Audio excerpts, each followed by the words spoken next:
C'est le petit matin du 17 décembre 2018, lorsque deux randonneurs français empruntent un sentier dans les montagnes de l'Atlas marocain. L'air est froid. Le soleil commence tout juste à se lever derrière les sommets enneigés. Au loin, ils remarquent une tente colorée, mais inhabituellement silencieuse. Pas de fumée, pas de bruit, pas de mouvement. Piqués par la curiosité, ils s'approchent. Mais alors qu'ils font les derniers mètres, ils se figent. Le sol devant la tente est d'un rouge artificiel. L'une des parois de la tente est déchirée. Et puis ils le voient. Deux corps inanimés gisent là. La vue est si dérangeante que l'un des randonneurs recule en titubant et détourne le regard. Ils retournent immédiatement dans la vallée pour alerter les autorités. Mais avant même que les enquêteurs n'arrivent sur les lieux du crime, une vidéo troublante fait déjà le tour d'Internet. Elle montre une scène si incroyable que même des policiers expérimentés n'arrivent pas à croire ce qu'ils voient. Les dernières secondes de la vie de deux femmes innocentes ont été filmées et mises en ligne sur Facebook. Mais comment cela a-t-il pu se produire? Que s'est-il réellement passé cette nuit-là? Qui étaient les deux jeunes femmes qui avaient établi leur campement ici? Et surtout, qui se cachait dans l'obscurité et attendait le bon moment? Tout cela est abordé dans ce documentaire. Louisa Jespersen et Maren Ueland avaient beaucoup de choses en commun. Elles étaient jeunes, pleines de joie de vivre, et avaient un amour irrépressible pour la nature. Toutes deux rêvaient de devenir un jour des guides professionnels de voyage et de plein air. Mais ce qui les unissait avant tout, c'était leur profonde amitié, qui les avait menées dans de nombreuses aventures. Louisa Jespersen est née en 1994 au Danemark. Sa famille la décrit comme une personne éprise de liberté, curieuse et aventureuse. Elle voulait découvrir le monde, découvrir d'autres cultures et explorer la nature sauvage. Dès son plus jeune âge, elle a voyagé dans de nombreux pays, de l'Amérique du Sud à l'Asie, en passant par les vastes étendues scandinaves.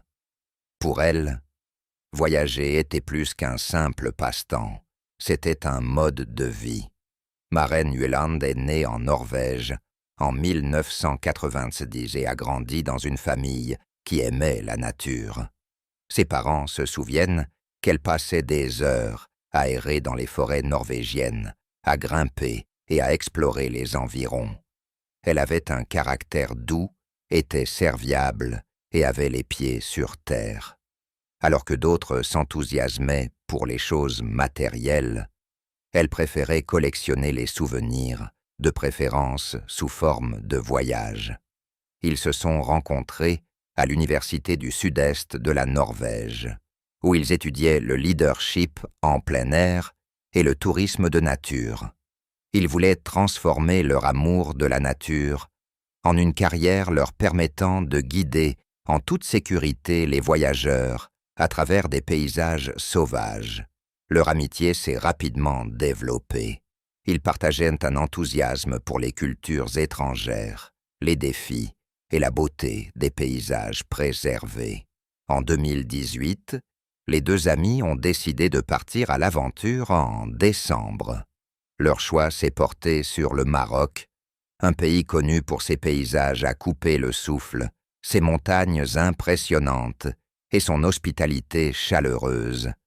Mais surtout, ils voulaient gravir le mont Toubkal, le plus haut sommet d'Afrique du Nord, avec ses 4167 mètres. Elles avaient prévu un voyage de 2 semaines, voulaient explorer Marrakech, parcourir les montagnes de l'Atlas et passer la nuit dans la nature. Contrairement aux touristes typiques, elles ne cherchaient pas d'hôtels luxueux ou de visites guidées. Elles voulaient découvrir le Maroc par elles-mêmes. Maren était cependant plus prudente que Louisa. Alors que Louisa avait tendance à se lancer spontanément dans l'aventure, Marraine était celle qui gardait un œil sur les mesures de sécurité. Elles se sont renseignées en ligne sur les conditions de randonnée et les dangers potentiels. La famille de Louisa s'inquiétait. Sa mère lui a demandé si elle était vraiment sûre de vouloir traverser les montagnes marocaines. Mais Louisa l'a rassurée. Marraine et elle étaient des voyageuses expérimentées. Elles prendraient toutes les précautions nécessaires et se comporteraient toujours avec prudence. Rien n'indiquait qu'elles étaient en danger. Elles n'étaient pas les premières à choisir cet itinéraire. Des milliers de randonneurs du monde entier visitent chaque année les montagnes de l'Atlas. Le 9 décembre 2018, le moment était venu. Elles ont dit au revoir à leur famille, ont pris l'avion pour Marrakech et ne se doutaient pas que ce serait leur dernier voyage. Le 9 décembre 2018, Louisa Jespersen et Maren Uland entrent à l'aéroport d'Oslo pleines d'enthousiasme. Leurs sacs à dos sont prêts, leurs chaussures de randonnée lacées. L'aventure peut commencer. Leur destination, le Maroc, un pays qui les a séduites par ses montagnes majestueuses et ses marchés animés. Après plusieurs heures de vol, elles atterrissent à Marrakech, une ville connue pour ses couleurs, ses odeurs et son énergie débordante. Les ruelles étroites de la Médina forment un labyrinthe de stands de marché, de vendeurs ambulants et de senteurs orientales. Au milieu de toute cette agitation, Marraine et Louisa sont fascinées par l'atmosphère. Elles goûtent au tagine, un plat traditionnel, flânent sur la célèbre place Djemma El Fna et se laissent envoûter par cette culture unique. Mais Marrakech n'est qu'une étape. Leur véritable destination se trouve beaucoup plus haut, sur les sommets enneigés de l'Atlas. Après 2 jours à Marrakech, elles prennent la route vers le sud. Leur destination est le petit village de montagne d'Imlil, point de départ de nombreuses randonnées dans l'Atlas. Imlil est un endroit pittoresque, entouré de rochers escarpés et de sommets enneigés. L'air est frais, mais le soleil réchauffe les rues poussiéreuses. Ici, à près de 1800 mètres d'altitude, vivent principalement des Berbères, qui marquent le village de leurs maisons simples et de leurs salons de thé accueillants. Les 2 jeunes femmes s'installent dans une petite pension, où elles élaborent leurs plans pour la suite. Elles discutent avec d'autres voyageurs, boivent du thé à la menthe sucrée et recueillent des informations sur l'ascension à venir. Pendant son séjour à Imlil, Louisa rencontre un groupe de guides de montagne expérimentés et leur demande des recommandations pour le mont Toubkal. L'une des dernières nouvelles qu'elle publie sur Facebook est une simple question. Quelqu'un a-t-il des conseils pour une randonnée sur le mont Toubkal? Bien que de nombreux randonneurs entreprennent l'ascension du mont Toubkal avec un guide local, Louisa et Marraine décident de ne pas en prendre un. L'itinéraire n'est pas considéré comme particulièrement difficile d'un point de vue technique, et elles ont déjà de l'expérience dans ce genre de randonnée. Leur sac à dos est bien rempli, sac de couchage, nourriture et vêtements chauds. Elles sont impatientes de passer la nuit sous les étoiles. Elles ne se doutent pas qu'elles sont déjà observées sur cet itinéraire. Le 12 décembre 2018, Louisa Jespersen et Maren Ueland se lancent dans Vanna dans l'aventure. Les températures sont fraîches, mais le soleil brille lorsqu'elles entament leur randonnée à travers les montagnes de l'Atlas. Un paysage impressionnant s'offre à elles. Des rochers escarpés, des gorges profondes et des sommets enneigés. À chaque pas, elles s'éloignent de la civilisation. Les bruits de la ville s'estompent. Elles n'entendent plus que le crissement de leurs bottes sur le sol sablonneux et le léger vent qui siffle à travers les montagnes. Les deux femmes ne sont pas seules. D'autres randonneurs les dépassent. Certains s'arrêtent brièvement pour échanger quelques mots. Maren et Louisa sont de bonne humeur. Elles rient beaucoup et prennent des photos. Elles ont de l'expérience en trekking. Leurs mouvements sont sûrs. Leur rythme, maîtrisé. Un voyage riche en rencontres. Sur le chemin, elles rencontrent des habitants qui transportent des marchandises d'un village à l'autre avec des mulets. Un vieux muletier berbère les salue avec un sourire amical et les invite à prendre une tasse de thé. Elles acceptent l'offre, se reposent un moment et discutent avec les mains et les pieds. En fin d'après-midi, ils atteignent un haut plateau d'où ils ont une vue imprenable sur les sommets enneigés. Le plus haut d'entre eux est leur destination, le mont Toubkal. Ils doivent alors prendre une décision, continuer et essayer de trouver un logement avant le coucher du soleil, ou passer la nuit dans la nature. Ils savent qu'il y a un refuge à environ 3 heures de marche, où de nombreux randonneurs passent la nuit. Mais le crépuscule approche et ils ne veulent pas prendre le risque de marcher dans l'obscurité. Finalement, ils décident de passer la nuit à la belle étoile. Ils montent leur tente dans un endroit relativement abrité, près d'un petit magasin qui reste cependant fermé pendant la nuit. L'obscurité tombe, le soleil se couche derrière les sommets et avec lui disparaît la lumière. Dans l'obscurité, il fait plus frais. Elles se blottissent dans leur sac de couchage et échangent encore quelques mots. La nuit est calme, ou presque, car non loin de là, cachés dans l'ombre des montagnes, 4 hommes les observent déjà. Des hommes qui ne sont pas là par hasard. Les 2 femmes s'endorment sans savoir qu'elles ne sont pas seules. Nous sommes le 16 décembre 2018 et la nuit tombe sur les montagnes de l'Atlas. Les températures chutent rapidement et le vent siffle à travers les rochers. Dans leur tente, entourée par la nature sauvage et majestueuse, Louisa Jespersen et Maren Ueland dorment paisiblement, sans se douter qu'elles sont déjà observées. Non loin de leur campement se tiennent 4 hommes.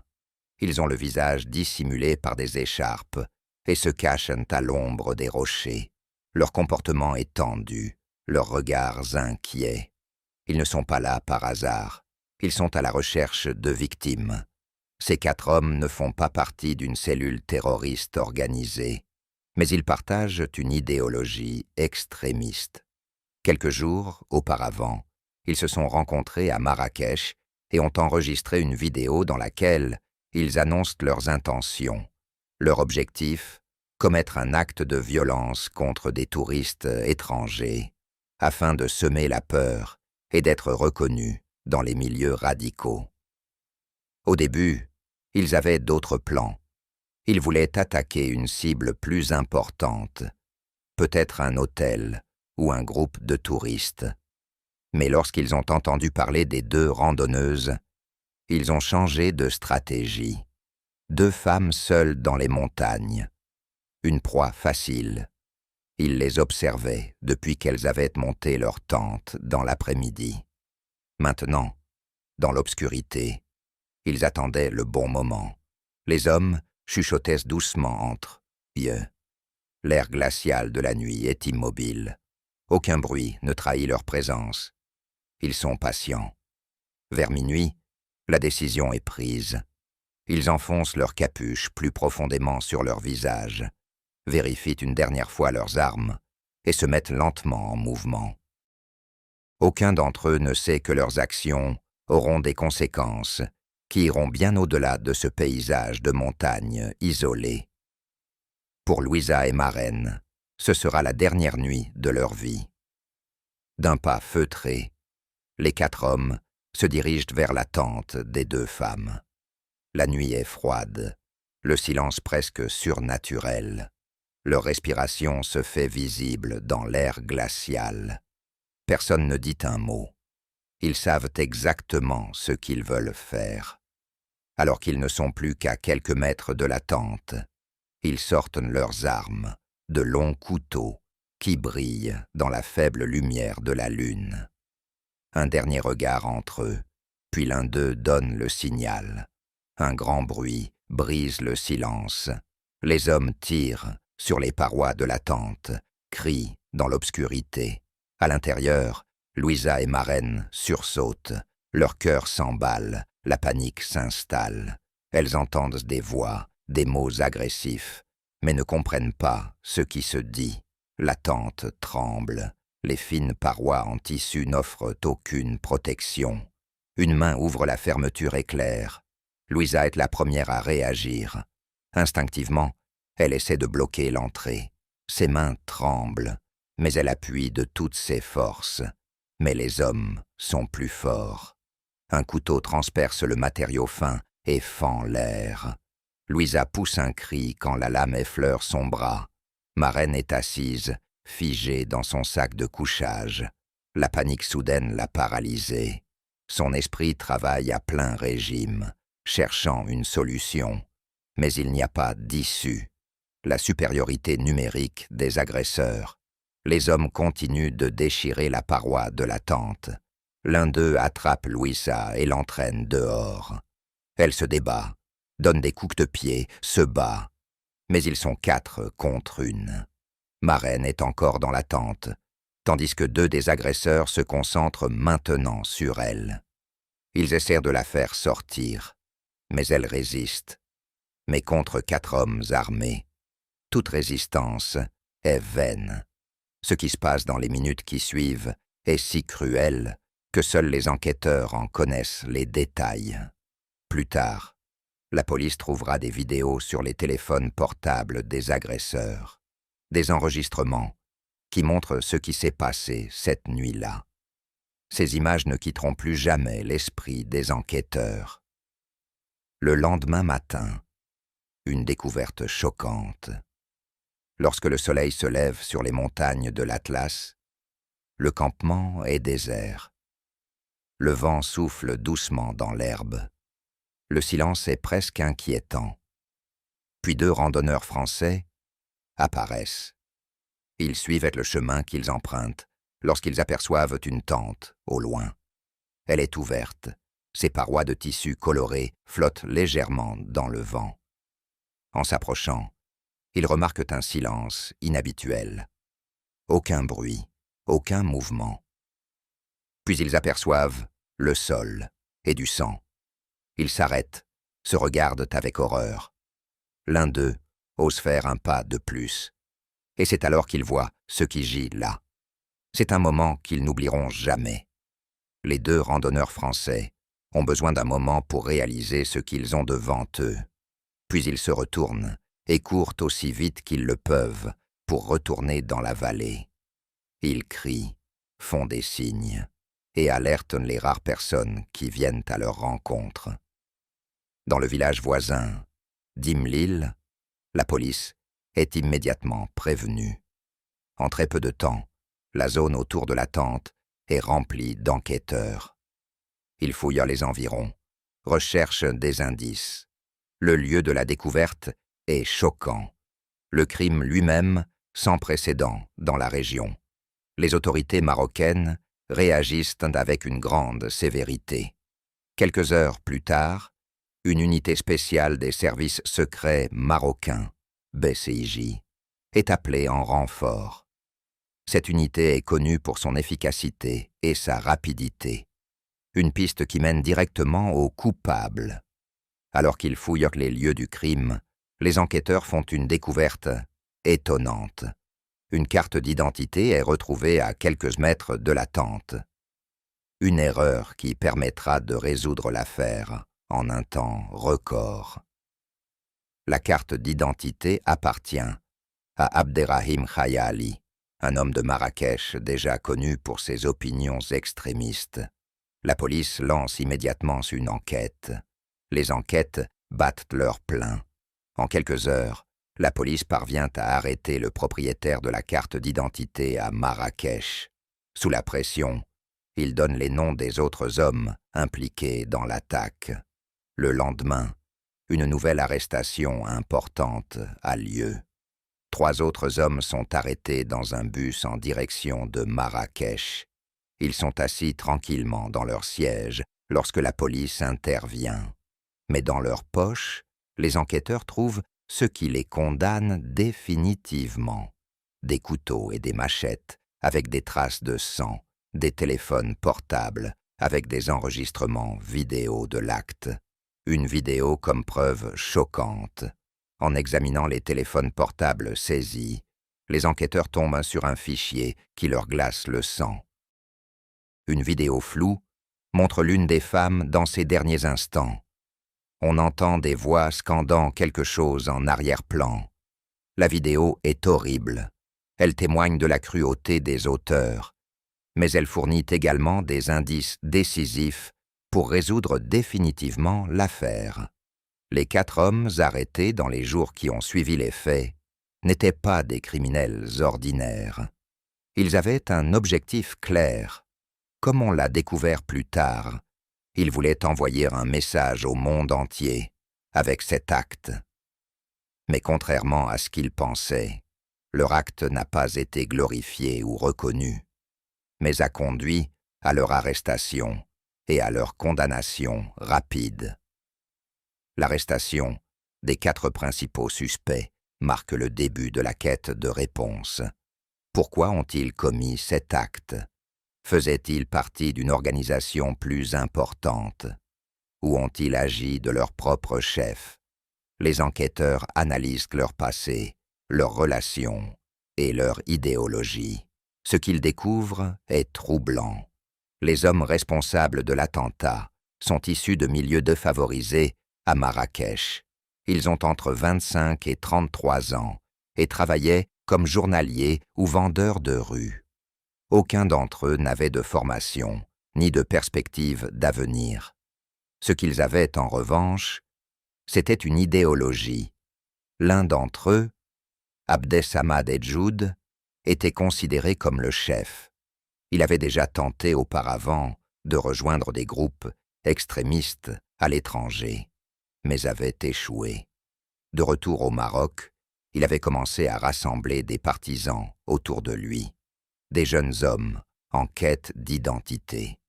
Peu avant l'attentat, les 4 hommes avaient enregistré une vidéo dans laquelle ils se présentaient comme des combattants d'un mouvement radical. Ils juraient qu'ils se vengeraient, mais en réalité, ils n'avaient aucun lien avec une organisation plus importante. Ils agissaient de leur propre chef, dans l'espoir de se faire un nom. Le choix de leurs victimes n'était pas le fruit du hasard. Ils cherchaient une cible facile, des touristes voyageant seuls. 2 femmes, non armées et sans protection, semblaient être l'occasion idéale pour eux. Mais ils n'avaient pas prévu que leurs traces les confondraient en un temps record. Beaucoup se demandent si ce crime a vraiment été motivé par une idéologie ou s'il s'agissait simplement d'un acte de violence brutale qui a ensuite été présenté comme ayant des motivations politiques. Certains experts affirment que les auteurs n'ont utilisé le symbolisme extrémiste que pour justifier leur propre cruauté. D'autres y voient un exemple de la radicalisation de jeunes hommes sans perspective, qui espèrent être reconnus par la violence. Quelle qu'ait été leur véritable motivation, leur plan a échoué. Au lieu d'être célébrés comme des combattants, ils ont été arrêtés en quelques jours. Au lieu de la gloire qu'ils espéraient, c'est la justice qui les attend. L'arrestation des 4 principaux auteurs et d'autres suspects n'est qu'un début. Le procès, qui sera suivi de près par la communauté internationale, va maintenant commencer. Le monde a les yeux tournés vers le Maroc. Comment le pays va-t-il réagir à cet acte atroce? Le procès commence. En mai 2019, le procès des auteurs de l'attentat s'ouvre à Salé, une ville proche de Rabat, connue pour ses tribunaux de haute sécurité. Les accusés sont jugés non seulement pour l'acte lui-même, mais aussi pour leur appartenance à une organisation terroriste. Les chefs d'accusation sont les suivants: meurtre avec préméditation, acte terroriste, création d'une organisation criminelle. Dès la première audience, il apparaît que les preuves sont accablantes. Outre les vidéos trouvées sur les téléphones portables des accusés, de nombreux témoignages et des traces sur les lieux du crime ont été recueillis. Pendant le procès, les auteurs avouent les faits. Ils ne montrent aucun remords. Le principal accusé, Abdessamad Edjout, déclare au tribunal qu'il est fier de ce qu'il a fait. Un autre auteur explique qu'ils avaient initialement prévu d'attaquer une cible plus importante, un établissement touristique très fréquenté ou une institution publique. Mais comme ils n'ont pas trouvé de cible appropriée, ils ont opté pour un acte plus simple. Le 18 juillet 2019, le tribunal rend son verdict. Les trois principaux accusés, Abdessamad Edjout, Younes Ouaziad et Rachid Afati, sont condamnés à mort. Le quatrième accusé, Abderrahim Khayali, qui n'a pas directement participé à l'acte, est condamné à la réclusion à perpétuité. 20 autres personnes, ayant des liens avec le groupe, ont été condamnées à des peines de prison allant de 5 à 30 ans. Bien que le Maroc ait prévu la peine de mort dans sa législation, aucune exécution n'a eu lieu depuis 1993. On ne sait pas si les peines seront un jour appliquées. Les condamnations sont accueillies avec des sentiments mitigés dans le monde entier. Alors que certains pays saluent la réaction ferme du Maroc, d'autres expriment des doutes quant à la pertinence de la peine de mort. Les organisations de défense des droits de l'homme demandent que les peines soient commuées en peine d'emprisonnement à perpétuité. Les familles de Marraine et de Louisa sont présentes tout au long du procès. Elles suivent la procédure, le cœur brisé, mais soulignent qu'elles ne veulent pas de vengeance, mais de justice. Après le verdict, la mère de Maren Welland déclare: « Cela ne ramènera pas ma fille, mais il est important que les responsables rendent des comptes. » La condamnation met fin à un chapitre juridique. Mais les blessures laissées par cette affaire ne guériront jamais. Chapitre 9. Le souvenir. Une fin tragique qui laisse des traces. Le 21 décembre 2018, quelques jours après la terrible découverte, les dépouilles de Louisa Jespersen et Maren Welland ont été rapatriées en Europe, à Copenhague et Oslo. Leurs familles, endeuillées, attendent, encore sous le choc de ce qui s'est passé. Les gouvernements norvégiens et danois ont assuré leur soutien total. Les adieux aux deux jeunes femmes deviennent un événement public qui attire l'attention bien au-delà de la Scandinavie. Les funérailles de Louisa et Maren ont lieu en janvier 2019. Des centaines de personnes assistent aux cérémonies. Des représentants du gouvernement norvégien et danois sont également présents. La mère de Louisa prononce un discours émouvant. « Ma fille était une globe-trotter. Elle avait encore tant de rêves. J'espère qu'on se souviendra d'elle pour son sourire, son goût de l'aventure, et non pour ce qu'on lui a fait. » La tristesse est profonde, mais les familles décident de ne pas se laisser guider par la colère ou la haine, comme si la perte n'était pas déjà suffisamment difficile à supporter. Les familles des victimes sont confrontées à une nouvelle atrocité. Des inconnus envoient la vidéo de l'acte via Facebook aux mères de Louisa et Maren. Des personnes qu'elles ne connaissent pas, des personnes sans aucune compassion, leur envoient les derniers moments de leur fille, comme un acte délibéré de torture psychologique. La police ne peut empêcher la vidéo de se propager dans les recoins sombres d'Internet. Certaines personnes la transmettent délibérément pour faire souffrir les autres. un acte de cruauté inimaginable qui frappe à nouveau profondément les familles. En Norvège et au Danemark, les autorités réagissent immédiatement. Elles mettent tout en œuvre pour retirer la vidéo des plateformes sociales. Mais Internet n'oublie pas, et cette affaire tragique laisse une nouvelle blessure. Elle ébranle non seulement les proches de la victime, mais aussi la société. De nombreux voyageurs se demandent s'ils sont encore en sécurité lorsqu'ils se rendent seuls dans des pays étrangers. Le débat sur la sécurité des routards s'intensifie. Au Maroc même, les mesures de sécurité pour les touristes sont considérablement renforcées. Le gouvernement souligne que le Maroc est un pays sûr et que de tels actes ne seront jamais tolérés. La population condamne également l'acte. De nombreux Marocains font preuve de compassion et de tristesse. Un an après les faits, la famille et les amis des deux jeunes femmes ont érigé un mémorial en leur mémoire. Ce lieu n'est pas seulement là pour rappeler leur destin tragique, mais aussi pour rappeler la beauté du monde qu'elles voulaient découvrir avec tant de passion.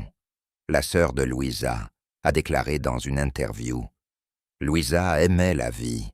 Elle voulait voir le monde et vivre des aventures. Nous ne devons pas nous laisser paralyser par la peur, mais vivre comme elle l'aurait fait, avec courage, curiosité et amour de la nature. » Malgré les événements tragiques, le souvenir de Maren et Louisa n'est pas marqué par ce qui leur est arrivé, mais par ce qu'elles étaient. Deux jeunes femmes qui voulaient découvrir le monde et dont la joie de vivre reste inoubliable.